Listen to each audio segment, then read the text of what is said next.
Otorita Ibu Kota Nusantara meniru cara Bali dalam mengembangkan pariwisata dan ekonomi lokal IKN Nusantara di Kalimantan Timur. Dilansir dari Tribun Bali, pengalaman yang dipelajari khususnya terkait upaya memajukan pariwisata namun bisa mempertahankan budaya lokal. Kami ingin menciptakan IKN sebagai kota yang disukai dan dicintai. Untuk itu tentu harus diberikan layanan yang menyenangkan khususnya di bidang pariwisata, ujar Deputi Bidang Sosial, Budaya, dan Pemberdayaan Masyarakat OIKN, Alimuddin dalam keterangannya di Jakarta, Minggu, tanggal 11 Juni tahun 2023. Ia mengatakan, pengalaman tersebut akan menjadi sangat penting untuk dipelajari terutama seiring dengan pembangunan IKN yang semakin masif dan jumlah pendatang di wilayah IKN yang semakin meningkat ke depan. Salah satu program yang akan dilakukan tahun ini adalah mengajak seluruh kabupaten dan kota untuk datang dan tampilkan kebudayaan mereka, jelas Alimuddin. Budaya Kaltim atau Kalimantan akan selalu tampil bergantian di titik nol Nusantara samping menunggu rest area selesai dikerjakan, lalu pindah ke sana, sembari bersama dengan UMKM memasarkan produknya, sambungnya. Otorita IKN diharapkan dapat belajar dari Provinsi Bali terkait strategi pemberdayaan masyarakat lokal, terutama untuk menggerakkan ekonomi lokal, dan membangun kota yang ramah pada anak dan perempuan.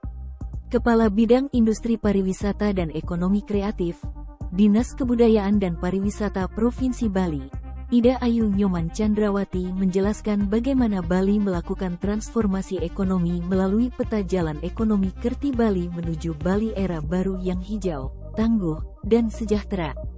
Ia jelaskan, ada nilai-nilai kearifan lokal hubungan manusia dengan Tuhan, hubungan manusia dengan manusia, ada manusia dengan alam menjadi bagian yang dipedomani di Bali khususnya dalam pengembangan pariwisata dan ekonomi kreatif. Untuk mewujudkan Bali era baru, terdapat 3 dimensi yang menjadi pedoman. Pertama, bisa menjaga keseimbangan alam, krama, dan kebudayaan Bali. Ekonomi Kerti Bali inilah yang diimplementasikan ke perangkat-perangkat daerah termasuk peta jalan pariwisata dan ekonomi kreatif, kata Chandra. Kedua, bisa memenuhi kebutuhan, harapan, dan aspirasi krama Bali dalam berbagai aspek kehidupan. Ketiga, merupakan manajemen risiko, yakni memiliki kesiapan mengantisipasi munculnya permasalahan dan tantangan baru dalam tataran lokal, nasional, dan global yang akan berdampak positif maupun negatif terhadap kondisi di masa yang datang. Sementara itu, Menteri Investasi atau Kepala Badan Koordinasi Penanaman Modal, BKPM, Bahlil Lahadalia optimistis akan banyak investor yang masuk ke IKN pada Agustus atau September tahun ini.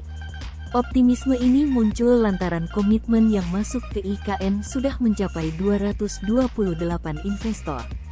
Dari jumlah tersebut, 91 perusahaan melakukan kunjungan langsung ke IKN hingga tanggal 31 Mei lalu. Mereka berasal dari Singapura. Bahlil mengklaim, investor sangat serius investasi di IKN. Akan tetapi mereka masih menunggu pembangunan infrastruktur dasar selesai terlebih dahulu. Kalau ditanya seberapa serius mereka, nanti sekarang ini lagi dibangun infrastruktur dasar, yang itu di-cover APBN. Begitu selesai, baru investasi realnya masuk, tutur Bahlil saat melakukan rapat kerja bersama Komisi V DPR RI beberapa hari lalu.